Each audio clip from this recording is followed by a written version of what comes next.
का एक गांव था जहां के लोग बहुत ही पिछड़ी हुई जिंदगी जी रहे थे।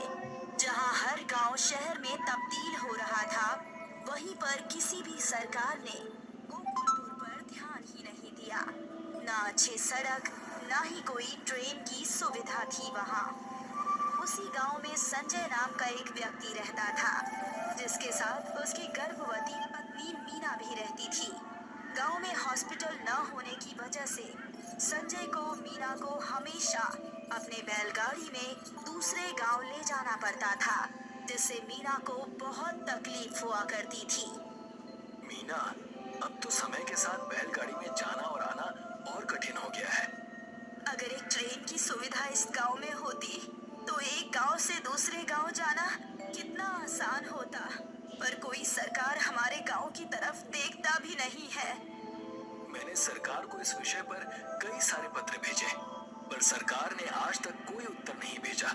आज गांव में इस विषय को लेकर एक बैठक बुलाई गई है। तुम आराम करो, मैं शाम तक वापस आ जाऊंगा।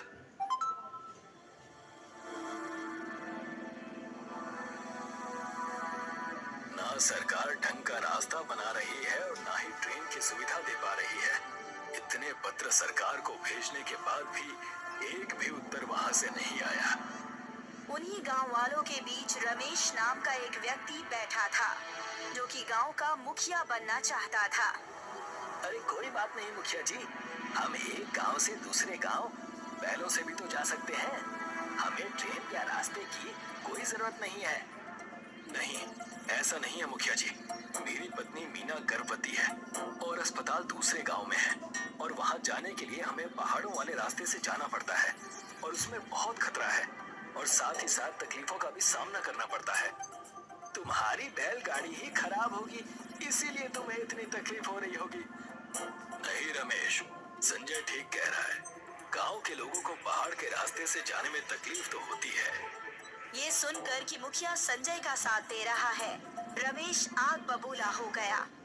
फिर संजय साहब, अब ये भी बता दीजिए कि इस समस्या से हम निकले कैसे? हम सारे गांव वासियों को मिलकर सरकार को खत लिखना चाहिए, फिर उन्हें हमारे खत का जवाब देना ही पड़ेगा। भेजते रहो खत। इतने खत हम पहले ही भेज चुके हैं, उनका तो कोई उत्तर आया नहीं। मुझे तो लगता है कि सरकार हमारे खतों को रद्दियों में बेचकर बहुत सारा पैसा कमा रही है। बात तो ये भी है संजय कि इतने खत हम पहले ही लिख चुके हैं, उनका भी अब तक कोई उत्तर नहीं आया। ये सुनकर संजय निराश हो गया। थोड़ी ही देर में सब अपने अपने घर चले गए। संजय जब अपने घर पहुंचा, तभी उसकी पत्नी ने कहा, सुनिए जी, मेरी दवाइयाँ खत्म हो गई हैं। मुझे और दवाइयों की जरूरत है, लेकिन इस गांव में कहीं भी ये दवाइयाँ नहीं मिलती। तुम आराम करो मीना, मैं अभी अपनी बैलगाड़ी से दूसरे गांव जाकर दवाइयाँ लेकर आता हूँ। संजय अपनी बैलगाड़ी में बैठता है और तुरंत दूसरे गांव के लिए निकल जाता है। थोड़ी देर बाद उसे एक बूढ़ा व्यक्ति मिलता है, जिसके हाथ में पाइप से बनी हुई छड़ी होती है। वो बूढ़ा व्यक्ति पहाड़ों के रास्ते से दूसरे गांव जा रहा होता है। संजय उसे देखकर कहता है, चाचा जी, आप कहाँ जा रहे हैं? आ जाइए, मैं आपको छोड़ देता हूँ। यहाँ से दूसरा गांव बहुत दूरी पर है। आ जाइए, मैं आपको छोड़ देता हूँ। पर बेटा, मेरे पास तुम्हें देने के लिए कुछ भी नहीं है। कोई बात नहीं चाचा जी, मुझे आपसे कुछ नहीं चाहिए। आ जाइए, मेरी बैलगाड़ी पर बैठ जाइए। वो बूढ़ा व्यक्ति संजय के गाड़ी में बैठ जाकर पूछने लगता है, क्या हुआ बेटा, तुम्हें कोई चिंता सता रही है? अब क्या बताऊं चाचा जी, मेरे गांव में एक बड़ी समस्या है। हमारे गांव में ना ही अस्पताल है और ना ही कोई सुविधा। हमें हर काम के लिए दूसरे गांव जाना पड़ता है, जो बहुत ही कठिन काम है। मैंने सरकार को ट्रेन के लिए इतने सारे खत लिखे, पर सरकार की तरफ से एक भी खत का उत्तर वापस नहीं आया। ऊपर से हमेशा एक डर सर पर रहता है कि मेरी पत्नी गर्भवती है, उसे हर महीने अस्पताल ले जाना और लाना पड़ता है। उसके साथ कहीं कुछ गलत ना हो जाए। बस एक ट्रेन की सुविधा गांव में हो जाती तो सब ठीक हो जाता। संजय ने सारी बात उस बूढ़े व्यक्ति को बताई। थोड़ी ही देर में वो लोग दूसरे गांव पहुंच गए थे। वहां पहुंचकर बूढ़े व्यक्ति ने कहा, बेटा, मेरे पास तुम्हें देने के लिए तो कुछ नहीं है, पर तुम ये मेरी पाइप की छड़ी रख लो। ये कोई ऐसी वैसी पाइप नहीं है। ये पाइप मुझे एक संत ने मेरी ईमानदारी को देखकर दिया था। इस पाइप को तुम जमीन में गाड़ दो। अगले दिन ये तुम्हें कई सारे पाइप देगा, जिससे तुम जो चाहे वो बना सकोगे, और ये तुम्हारे गांव की रक्षा भी करेगा। ये सुनकर संजय को विश्वास नहीं हुआ। फिर भी संजय ने वो पाइप ले लिया। फिर दोनों अपने अपने रास्ते चले जाते हैं। संजय दवाई लेकर अपने घर चला जाता है और अपनी पत्नी से कहता है। ये लो मीना, दवाई खा लो। मीना संजय के हाथ में पाइप देखकर पूछती है, ये आपके हाथ में किस तरह का पाइप है जी? ये पाइप मुझे बूढ़े व्यक्ति ने दी है।